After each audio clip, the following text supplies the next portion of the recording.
Bismillahirrahmanirrahim. Assalamualaikum warahmatullahi wabarakatuh. Sekarang kita lanjut ke materi analisis varian dua arah.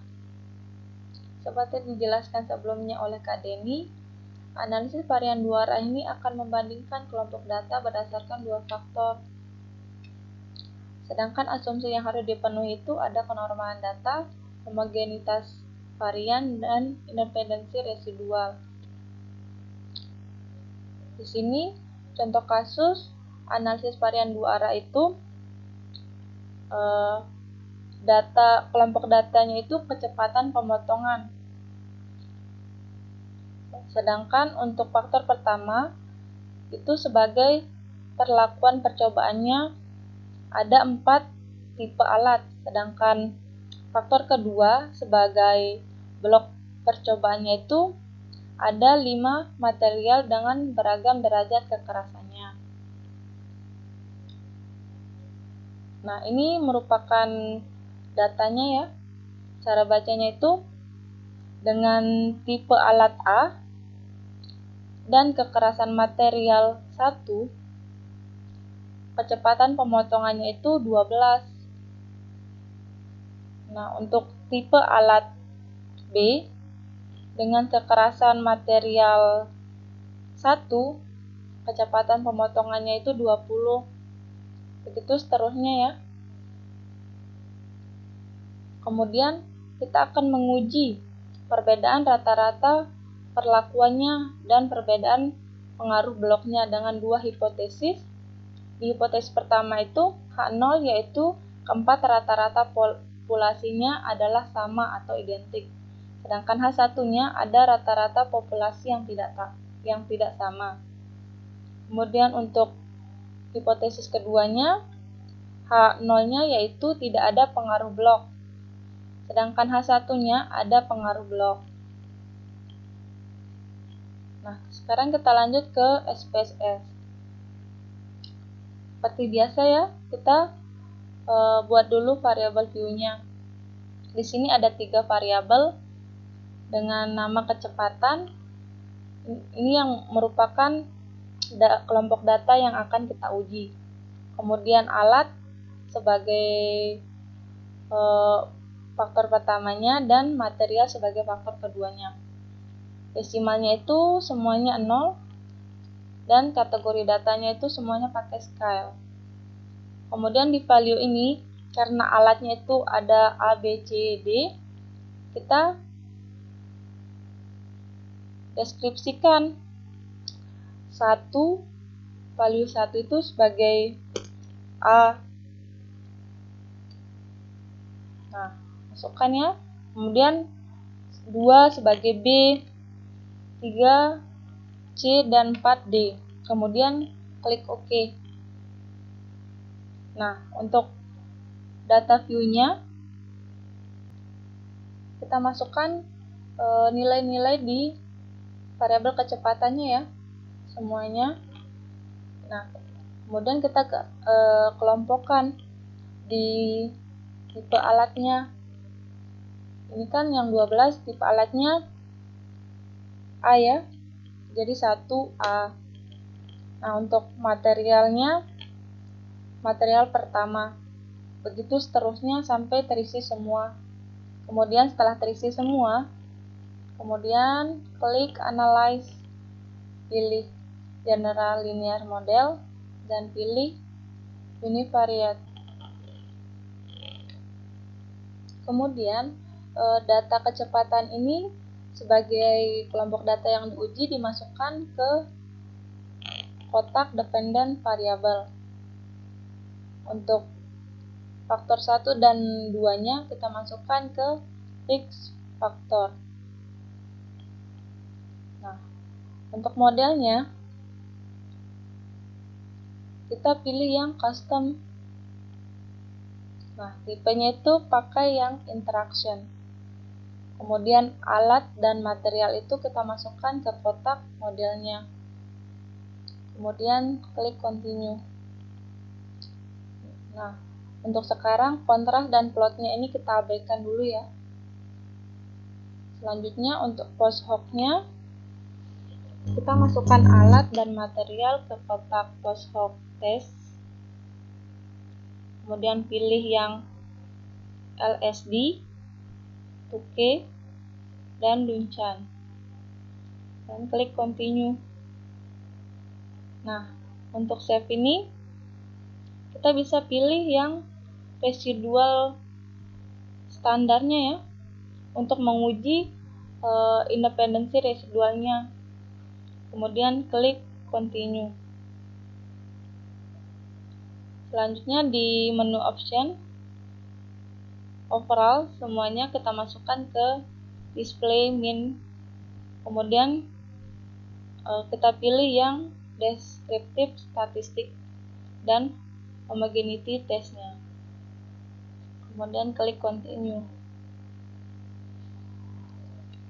Selanjutnya kita klik OK.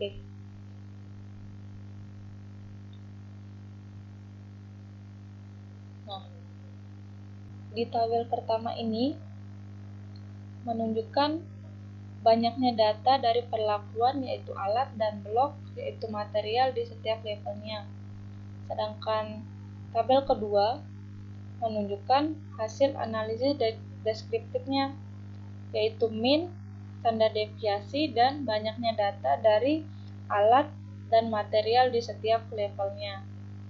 Selanjutnya di tabel ketiga ini menunjukkan hasil uji homogenitas varian untuk mengetahui perlakuan mempunyai varian yang sama atau tidak. Namun di sini tidak dapat diketahui nilai F hitungnya dan signya. Hal ini karena salah satu derajat bebasnya itu bernilai 0, sehingga tidak dapat didefinisikan uji homogenitas variannya. Di tabel selanjutnya, ini merupakan tabel ANOVA. Nah, di sini bisa dituliskan dua hipotesis yang tadi ya, untuk perlakuan dan untuk bloknya. Kemudian tingkat signifikasinya dan statistik ujinya, yaitu F hitung dan signya untuk perlakuan dan bloknya. Kemudian keputusan untuk perlakuan dan bloknya bisa dibandingkan F hitung dengan F tabel atau bisa sig dengan alfa atau tingkat signifikasinya. Kemudian terakhir dibuat kesimpulan dari kedua hipotesis yang tadi, yaitu perlakuan dan bloknya. Nah, selanjutnya ini merupakan perbedaan nilai rata-rata dari data berdasarkan perlakuan dan bloknya secara deskriptif. Ini min, standar errornya, batas bawahnya, dan batas atasnya. Nah, selanjutnya ini merupakan uji lanjutnya untuk alat ya.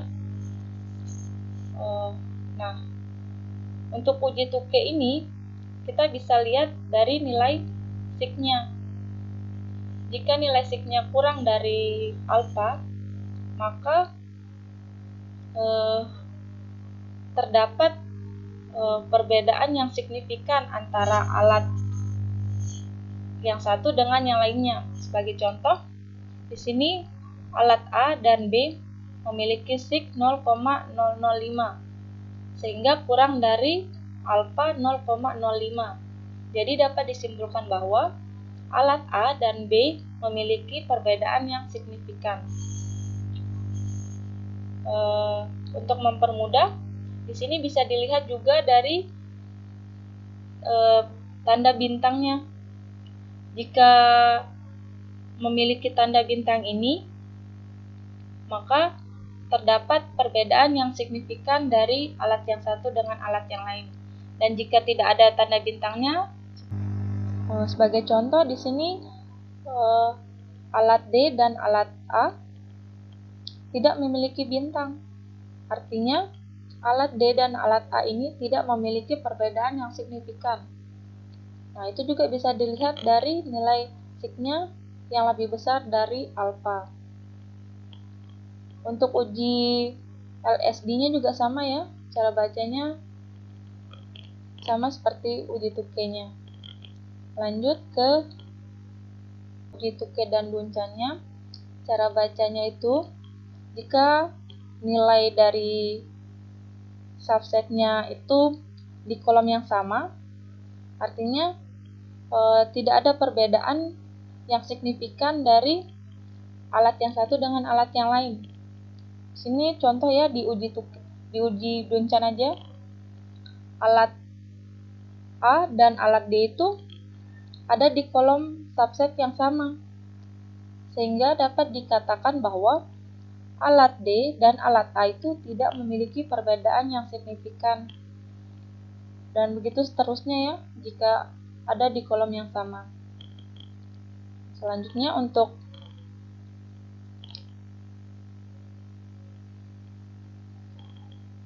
faktor kedua atau untuk bloknya, yaitu material, uji Tuke dan uji LSD-nya itu cara bacanya sama ya, seperti yang tadi. Jika ada bintang atau signya kurang dari alfa, maka terdapat perbedaan yang signifikan dari material satu dengan material yang lainnya. Nah, untuk uji Tuke dan Duncannya juga sama seperti yang di variabel alat ya. Di sini jika ada di kolom yang sama, maka terdapat perbedaan, tidak terdapat perbedaan yang signifikan dari material yang satu dengan material yang lain. Nah, sekarang lanjut ke asumsinya ya. Karena tadi asumsi homogenitas variannya belum bisa didefinisikan, kita lanjut ke asumsi kenormalan datanya. Di sini kita pakai yang Kolmogorov-Smirnov aja ya, dengan mengklik Analyze, kemudian Non-Parametric Test, Legacy Dialog, dan pilih One Sample KS. Kemudian data kecepatan itu dimasukkan ke kotak tes variabelnya, kemudian pilih normal dan oke. Nah, di sini nilai sig dari uji Kolmogorov-Smirnov itu sebesar 0,989. Artinya nilai ini lebih besar dari tingkat signifikasi 5%, sehingga dapat disimpulkan bahwa data ini berdistribusi normal. Jadi asumsi kenormalan datanya terpenuhi. Selanjutnya untuk asumsi independensi residualnya itu kita bisa pakai plot ACF dengan mengklik Analyze, kemudian kita pilih yang Forecasting dan pilih Auto Correlation. Nah, karena yang kita uji itu residualnya, kita pilih yang standar residual yang tadi. Kemudian kita pilih yang Auto Correlation. Klik OK.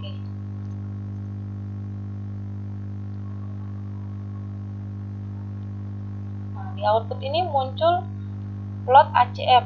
Dari plot ini dapat dilihat bahwa leg-leg yang ada di sini tidak keluar dari batas atas maupun batas bawah, sehingga dapat disimpulkan bahwa residual independen. Jadi independensi residualnya itu terpenuhi. Itu saja yang dapat saya sampaikan. Jika ada kesalahan bisa kita koreksi sama-sama ya, dan jika ada tambahan bisa didiskusikan di grup chat, dan jika ada pertanyaan sampaikan juga di grup chat. Terima kasih dan semangat untuk semuanya. Assalamualaikum warahmatullahi wabarakatuh.